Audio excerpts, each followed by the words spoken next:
Hi, I am Sarah Marion, and welcome to Athena Advisory's Insider Tips. Get ready for a crash course in nonprofit know-how. Each week, you'll get insider tips straight from those who know best. Join us to learn something new, no matter if you're a seasoned pro or just getting started. Let's dive in. Our guest today is Heath Taylor, President and CEO at Dublin Lawrence County Chamber of Commerce in Georgia. I'm looking forward to our conversation around board member engagement. So, Heath, hello and welcome. I'm so excited to have you here. Hey, Sarah, thank you for having me on today. Well, today we are talking about something that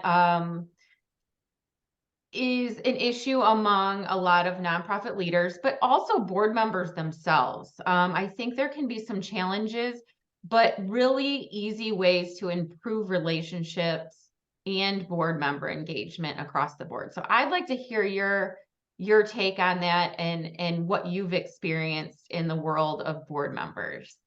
So I think to create a successful board, and I know we're going to talk in a little bit about even more importantly, an engaged board, is making sure that nominating committee understands what the goals are for the chamber to start with, and then looking in the community to find out who fits those roles and who can help us accomplish these goals. And that can change from year to year in your chamber of commerce.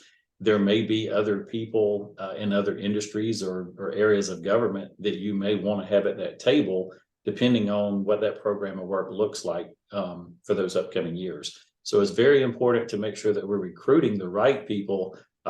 If you would, maybe say have the right people on the bus, but even more importantly, in the right seats. Yeah, so as far as that goes, sometimes there comes an issue where there isn't a term limit. How have you handled that in the past? So we do have term limits, and I think term limits are an absolute must.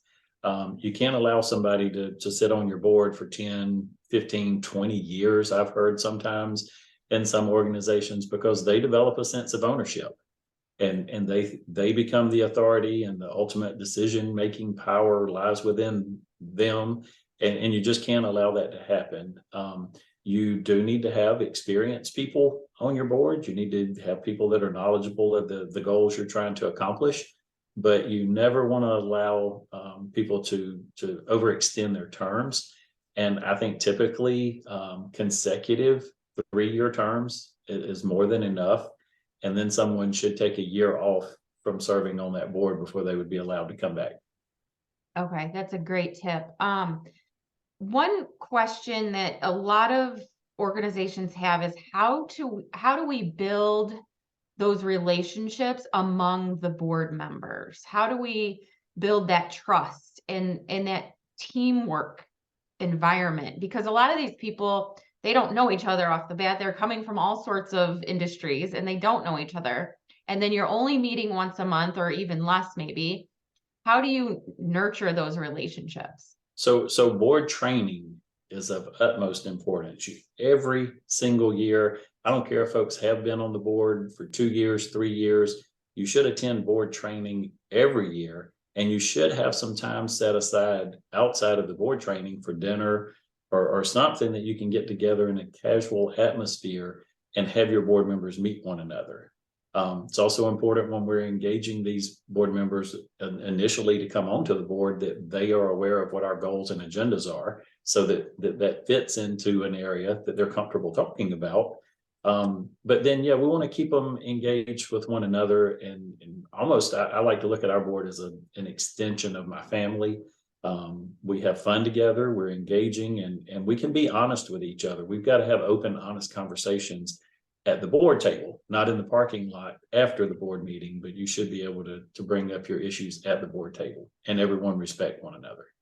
Yeah, I agree. And sometimes that's hard, but as far as board training goes, what are your best tips as far as facilitating that? Do you facilitate that? Do you bring an outside facilitator in? So I would highly recommend any chamber president anywhere in the United States or anywhere else for that matter. I love my chamber. I feel like I do a really, really good job here. I would never, ever, ever lead my own board retreat. You need to bring someone in from another community and another chamber, preferably if you're doing chamber board training, because they're going to know things that outside people won't know that conduct board retreats. And then you sit down as the CEO with this person that's going to lead your training, and you share those things with them that it's most important, that are discussed in that board meeting, that sometimes it's just not quite as easy for the CEO, or maybe sometimes even appropriate for the CEO of that organization to address those issues, but an outsider can. Yeah, good point. Absolutely. What is that saying that it's like somebody that lives 100 miles outside of your town is always an expert, no matter what, or something. I don't know. I butchered We use the 50-mile rule here. If you're more than 50 miles away, you're considered an expert on the topic. Yeah. If you live locally, well, we get to hear you all the time. Yeah, it's like old news. Yeah. So during a board training or board retreat, what are some of the most important things that you want to get across in that board retreat? Bylaws. Understand your bylaws, read your bylaws, and know your bylaws.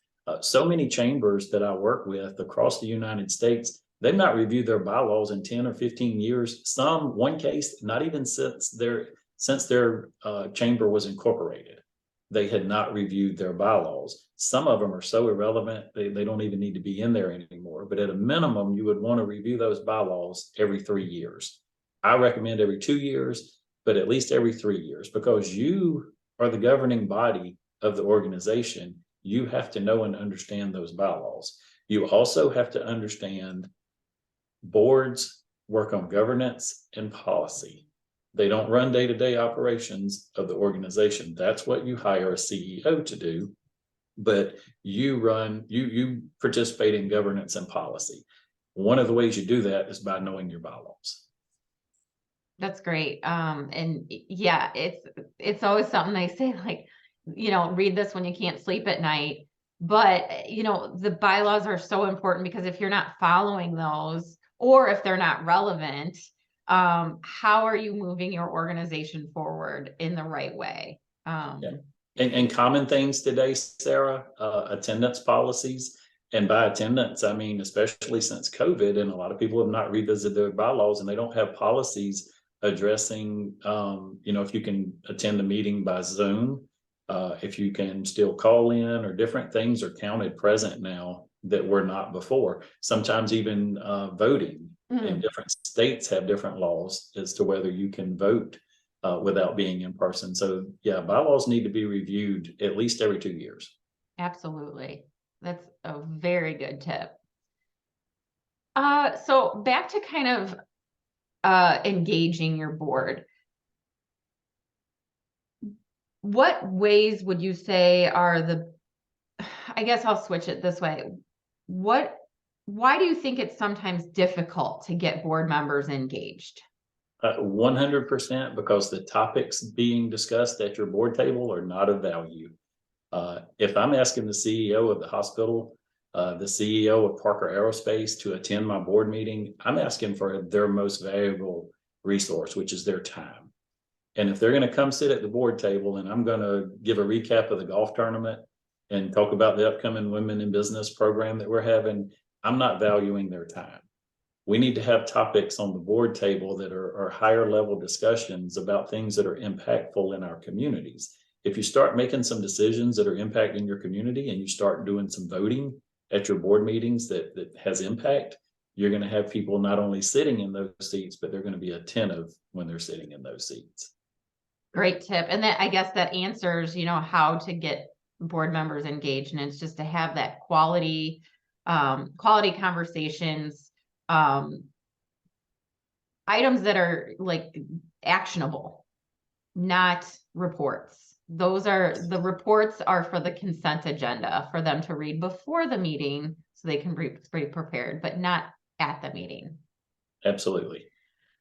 So that kind of answered my question of, do you have any tips for nonprofit leaders who are struggling to engage their board, maybe outside of that? I would say even at a board meeting, allow some time. Give a few minutes at the end of your meeting to go around the table and talk to your board members who do represent and make up your business community, and say, Sarah, what's keeping you up at night right now? What's the biggest struggle in your company? And we need to be asking ourselves at the chamber board table, are we addressing Sarah's issue? Is there anything we can do? And maybe we need to decide there, well, you know what, maybe that's not in our lane, but here's where we need to put some heat on, or start having some conversations with other entities within our community here, because evidently this is not just a big issue maybe with your company, but it could be with others as well. Right, absolutely.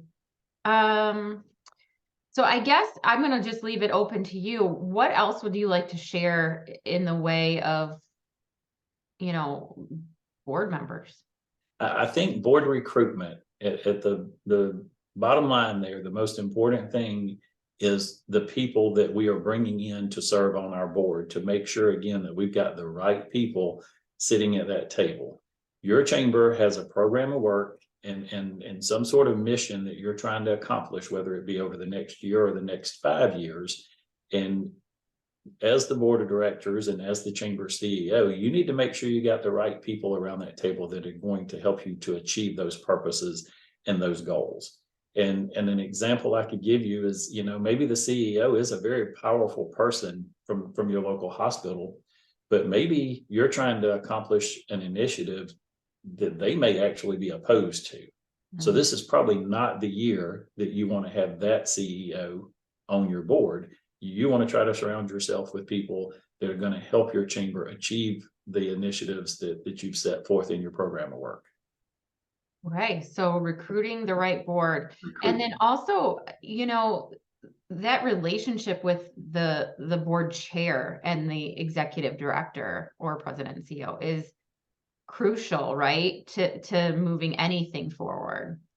That's utmost important. And I do meet every week before our chamber board meeting, whether it's coffee or lunch, and sit with my board chair, because they're going to present that agenda at the meeting. And I certainly don't want them presenting an agenda that the two of us don't agree on. So we need to make sure we spend that time together before the meeting and make sure we're on the same page. Here's what we're going to present. Here's what we're going to the way we're going to present it. And this is what our desired outcome is. And we need to make sure we're in agreement on that as much as possible. Yeah, that's crucial. And luckily in my past, I've had really great relationships with the board chairs, and I accredit that to every success that we had. It's very important to nurture that relationship. Yeah, and another great conversation to have, and maybe you'll have someone on, or I could come back one day. Yeah, I love in that. 15 years of chamber work, I have had one year. I would say it was more challenging than other years, and I've heard some nightmare stories in my years of folks, having board chairs that came in. And so one of the big things, and maybe it's important that we mention this, but you'll hear this from a board chair come in sometime, and it's their first year as board chair, and they'll sit down with you and or the board, and they'll say, well, during my year, well, it's not your year. You're continuing many years of hard work by many individuals.